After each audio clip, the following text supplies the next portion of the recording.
To learn about the off-grid lifestyle and to be inspired to live your dreams, click subscribe so you don't miss anything. Hit the bell notification. Okay, so I'm back at the tiny house build again today. Yeah, we've moved into the tiny house, as you know. We've been in here, I guess a couple weeks now, a week and a half. I tell you, I've gotten kind of spoiled. I mean, it's really comfortable in there. It's nice and warm, and it's too warm most days. We got to keep the window open. Carolyn has got shorts on and a tank top, and I got, sweatshirt and long pants, and I'm just cold-natured. The wood heater is fantastic, does a great job. We put one log in at a time. I know a lot of people said you should have gotten a smaller wood stove, but it wouldn't have made any difference. When you're only putting one log in the stove and it's burning you out of there, it doesn't matter what size stove you have. Fire is fire. It's going to heat the same amount. But one of the things that I'm really worried about is my makeshift steps, and we're trying to figure out which way to go. I've just put some bricks there, but they're not safe. I've thought about strapping them up, but I'd rather not have steps at all. I'm going to have to eventually put steps there, but that is not the priority. The priority is to safely get off the deck. And since I want to build a bridge across this valley, I'm going to step down. I showed you this yesterday's video. You'll see right here we have a mound of dirt. I've even parked the truck to where the truck normally goes. And so the mailbox is up there and UPS. Well, I've trapped myself in, so even if I wanted to jump down, I'd have to climb up this mound of dirt to get up there. And on a muddy day like this, and I'm 50 years old, it's not getting as easy as it used to be. And so I've trapped myself in is what I've done with this water box. So there's a small gap that I can try to weasel my way through, but it's not any fun. So I'm gonna start building a bridge. And I'm just gonna make it out of pressure treated wood, just like I did the deck. And I'm gonna build it exactly like the deck. So for those naysayers that says, oh, you're building it wrong, too late, I've already done it. I wanna be clear, I built a deck like this. I got to thinking about this. I think I said 15 years in the last video. It was more like 20 years. I built a deck just like this one. And it's still there today. Well, at least last January, it was still there. Looked beautiful, brand new, still looked fresh.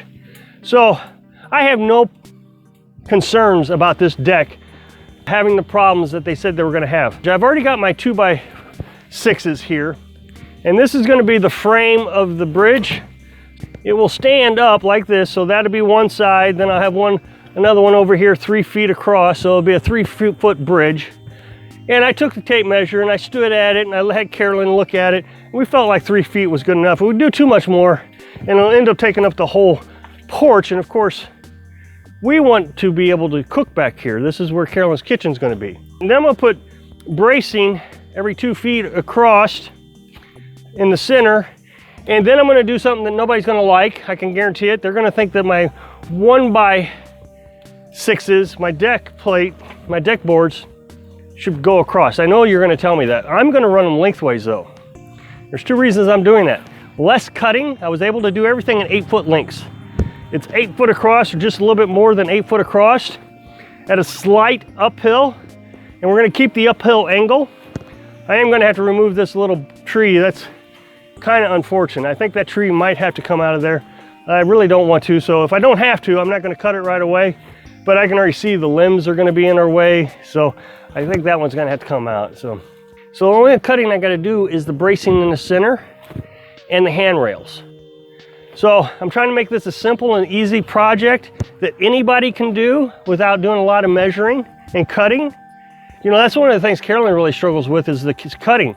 She's got this little battery operated circular saw, Black & Decker, and it works really good. I like using it instead of the electric circular saw, because I got to get the generator up here and plug it in, and generator makes noise, gets on your nerves after a while. But with this little thing, it's not powerful. It's cheap, I forget what it was, 50, 60 bucks, and you got to go slow. That's the key to that saw. You got to go slow. So, with this little saw and keeping my cuts to a minimum, I should be able to finish this project today. Relatively easy. I'm just going to use deck screws to hold everything together. Make a little bracing for the handrail so they don't move around. I'm going to get started and I'm just going to start assembling things. This won't be a difficult project at all.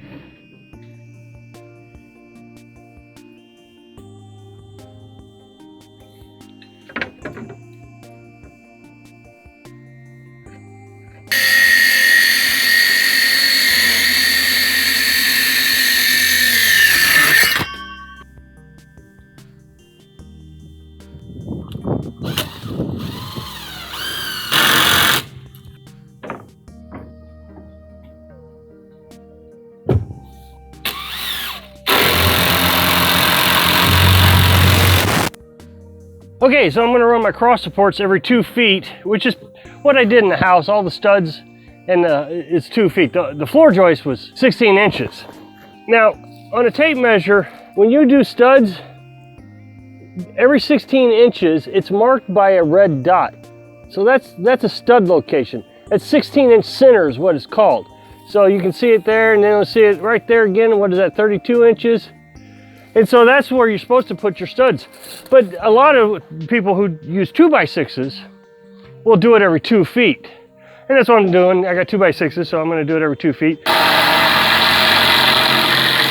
So now I'm putting the handrails on, as you can see right there. The post for the handrails, I should say. And what I'm going to do is I'm going to build a locking system. So I'm going to put essentially a block on each side. Down here, you'll see, I'll point the camera. I'll put a block on each side of it. That'll keep it from rocking back and forth. And then I'll put a board on top of it. That'll keep it from rocking this way.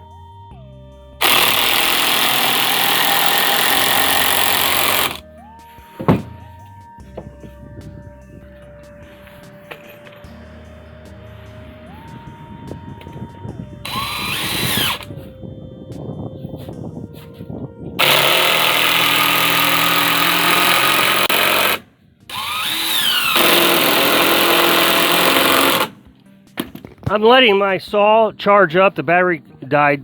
All the batteries die when the weather's this cold.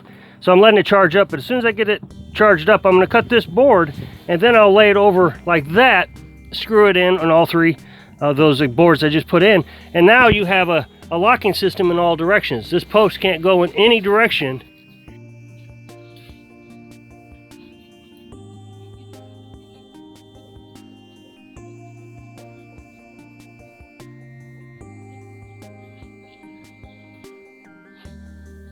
Okay, before I put the deck board on, I'm going to drag it across before it gets so heavy that I can't drag it across.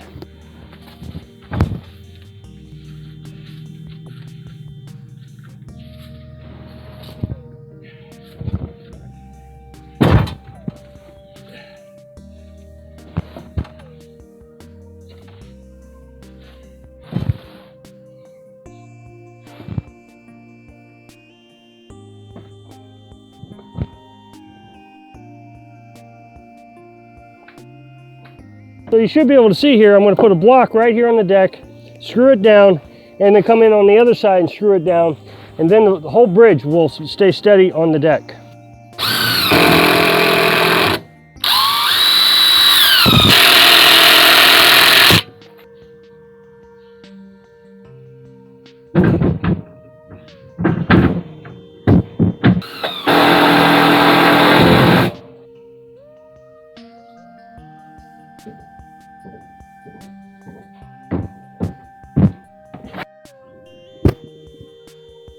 Okay, so there's the bridge.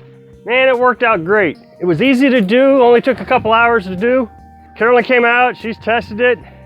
This is awesome. And I got to thinking about this. You know, everybody said, oh, you're gonna have to think about when you're getting old. How are you gonna get into the house?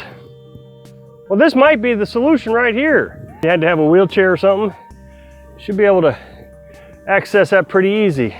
So there's my ramp. Once again, a lot of people overthinking everything just to say, oh, you can't do it. I really like this bridge. I owned a house for 10 years just north of here, about 200 miles north of here. And it had a huge ditch. And anybody who wanted to come visit us would have to go through the ditch and up to our sidewalk. And I wanted to build a bridge like this back then. My ex-wife, my wife at the time, my ex-wife, called the insurance company to see if we could do that because she felt like it was going to be a liability. And he said, nope, can't do it. Now that wouldn't be very safe. If the bridge broke or they fell off or anything, then there'd be a liability. I have no trespassing signs, so nobody needs to be on my property. If you look up Missouri law, the only person that could get hurt on it is me and Carolyn. We're gonna sue each other. So this is the really nice thing about doing it where there's no regulations. Not having a loan. Of course, I had a loan on that house, and I wasn't allowed to do anything because the insurance company or the loan company wouldn't let me do it. So I didn't really own it, I just paid the bill. The bill's paid for here, debt-free. I own a home, and I got a bridge. I hope I can inspire you to build your bridge to your dream. Thanks for watching.